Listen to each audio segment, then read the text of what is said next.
Jalen Hurts responds to Micah Parsons' comments yesterday about being a system quarterback. Dallas Goedert is eligible to practice this week. Will he play on Sunday against the Bears? And 49ers versus Seahawks. Why you might want the 49ers to win tonight in order to help Philadelphia's playoff chances. I'll explain why here in just 1 second. I'm Thomas Mott. This is the Thomas Mott Show.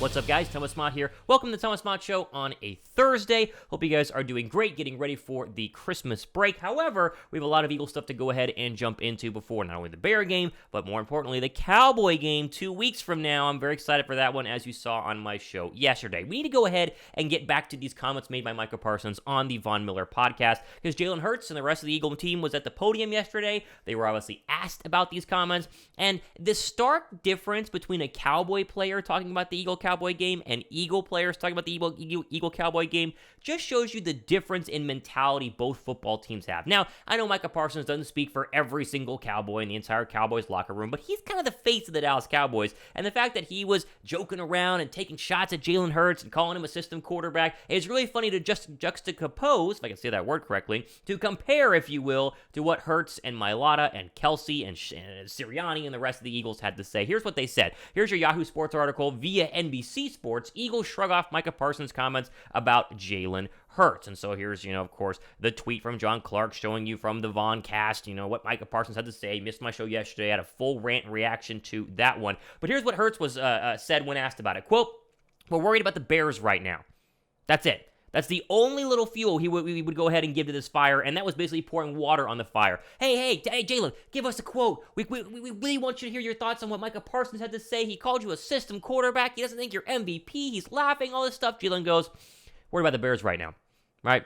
That's his we're on to Cincinnati situation. That's his on to Cincinnati moment right there, and what a true MVP and leader in the locker room who doesn't care about the smoke. Jalen Hurts cares about winning and losing. I love that quote. Now, other people were asked about it too. How about Jordan Mailata, who will surely get a ton of one-on-one opportunities against Micah Parsons in 2 games from now? He said, quote, "Yeah, I'm going to worry about the Chicago Bears this week, mate." You can think about reading that with his accent. "Worry about this game. Micah should worry about his game this week too," end quote. And he's right about that one. Jacksonville, no slouch. They hung, 38, 40 points on the Tennessee Titans this past week. How about Doug Peterson and the Jaguars' chances to beat the Cowboys? Dallas looking ahead to Philadelphia. Of course, we don't want Philadelphia to look ahead to Dallas just yet. Focus on the Bears. If the Cowboys lose to Jacksonville this week, it would be absolutely hilarious. How about BG? Quote, "That's what he's supposed to say," because I would say the same thing. It's all good. We got to keep proving it. That's all he's telling us. Jalen, keep proving it, because people don't believe in you. They didn't believe in the beginning. Just keep being who you are. Don't buy into it. But I'm going to say that part. He's plays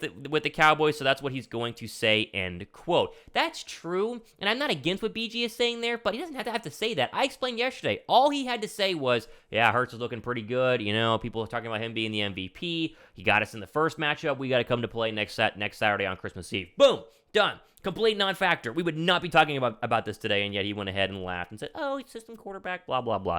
Finally here, last quote from Johnson. Probably because he was asked by Von for the podcast. Ultimately, Jalen's having a great year. We have a great team. I don't know if there's any ill will towards us, but the media will make a big thing out of it. We got Chicago this week and them next week. Everything will take care of itself, end quote. And that was Sirianni talking about this whole situation too, saying the Bears and the Bears only. So is this, much to do about nothing? Yeah, it technically is. But it is funny to watch an NFL player who's one of the best at his position kind of disparage Jalen Hurts as a quarterback when everybody else seemingly has turned the corner on Hurts being an MVP candidate, has Hurts being maybe the MVP candidate. It's fun to finally sit back and go, you know what? It is really, really good for most people to realize that Jalen Hurts is arguably the best quarterback in the National Football League this year, or at least one of the best quarterbacks in the National Football League this year. And to see somebody still want to throw a couple of stones his way, as a show that likes to talk about the Philadelphia Eagles and the NFL in general, it is worth getting on here and at least defending him just a little bit. And I think you guys would agree with that. Give the show a thumbs up if you guys 100% do agree with that take. Okay, speaking of which, we had the 7,000 subs yesterday on the show. Really appreciate it. And already up to 7,035. So you guys want to keep subscribing, helping the show grow.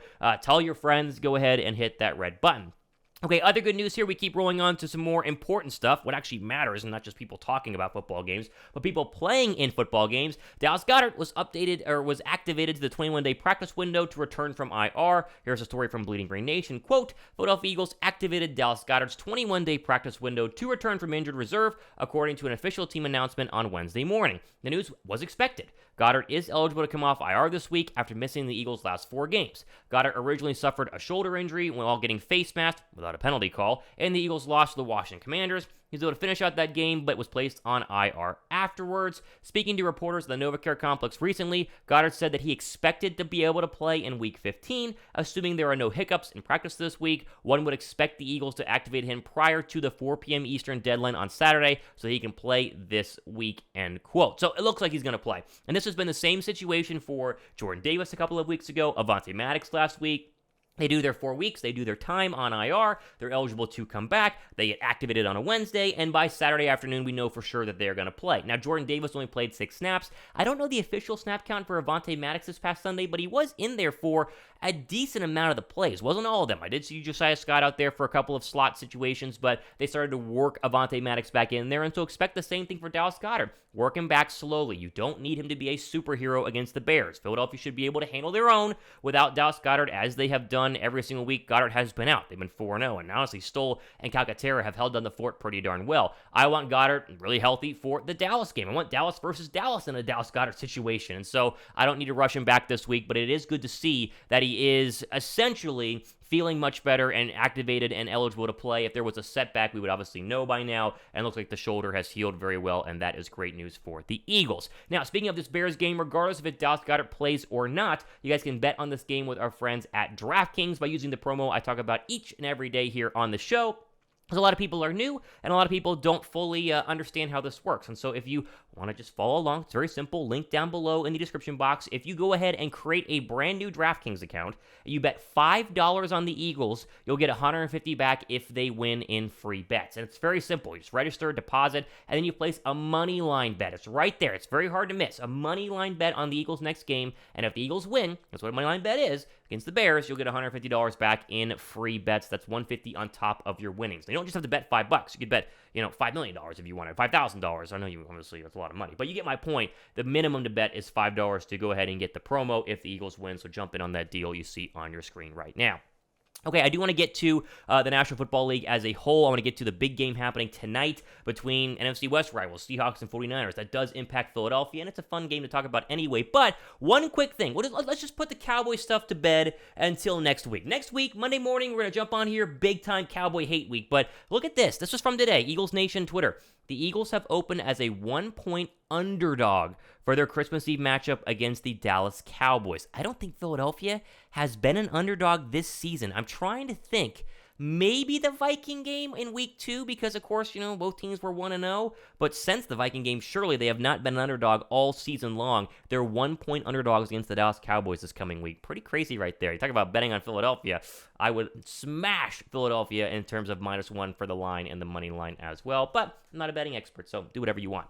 Okay, let's go over here to 49ers and Seahawks in prime time. Couple of thoughts here, not only from a National League perspective, but from a Philadelphia perspective. We will look at the playoff picture in a moment. First, though, this is a big matchup. This is an extremely important matchup right now in not only the NFC West, but the NFC as a whole. San Francisco has started to run away with the West. And now the big key factor here is who gets to host a playoff game, right?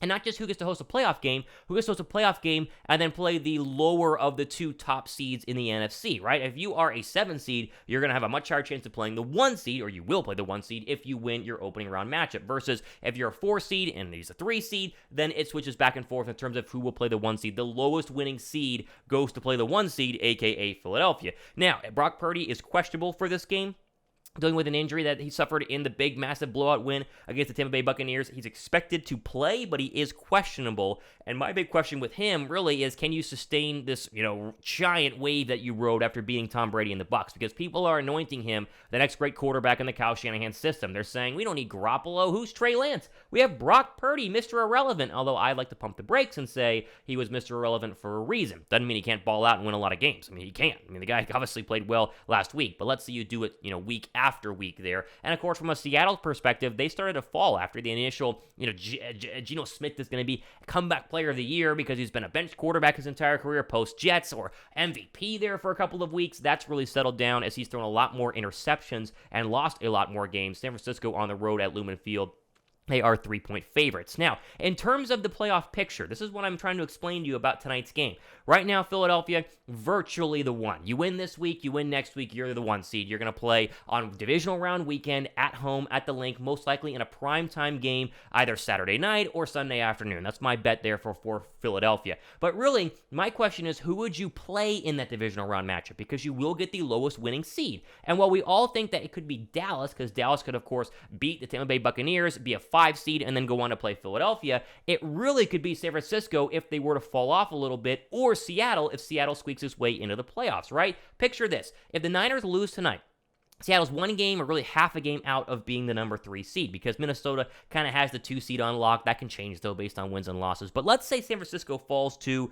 the 6th seed. The Niners would then go on the road to play the Seahawks again. They could win that game, be the 6th seed, and then the 6th seed would go to Philadelphia instead of Dallas being the 5 seed. So it's very, very important, at least, I don't know if important is the right word, but it's very interesting to see who is going to be that lowest winning seed that goes to Philadelphia, because who would you rather play? Do you want Dallas for round 3? Do you want the 49ers and their really good defense? Do you want Geno Smith? Do you want the Commanders for round 3? Do you want the Giants for round 3? It's going to be a fascinating divisional round matchup to see who Philadelphia could go ahead and play, and games like tonight definitely matter. Now, I would rather play the Seahawks over the Cowboys and the 49ers, and I'd probably rather play the 49ers over the Dallas Cowboys simply because I don't want round 3 against the Dallas Cowboys. Now, if we blow out the Cowboys on Christmas Eve, then I'm going to change that opinion. But right now, I'd probably rather take on Brock Purdy and a banged-up Deebo Samuel than the current state of the Dallas Cowboys. I could be wrong on that. I might be crazy for saying that because the Niner defense is so good, but I am rooting for the 49ers to win tonight, because I think the 49ers being a 3 seed gives Philadelphia potentially a better chance to play maybe a Commanders team or a Giants team, or I guess maybe a Cowboy team. It's tough. You start doing the math here, it's tough to pick. Let me know who you guys would like to play in the divisional round. Am I crazy to say Niners over Cowboys? I might be.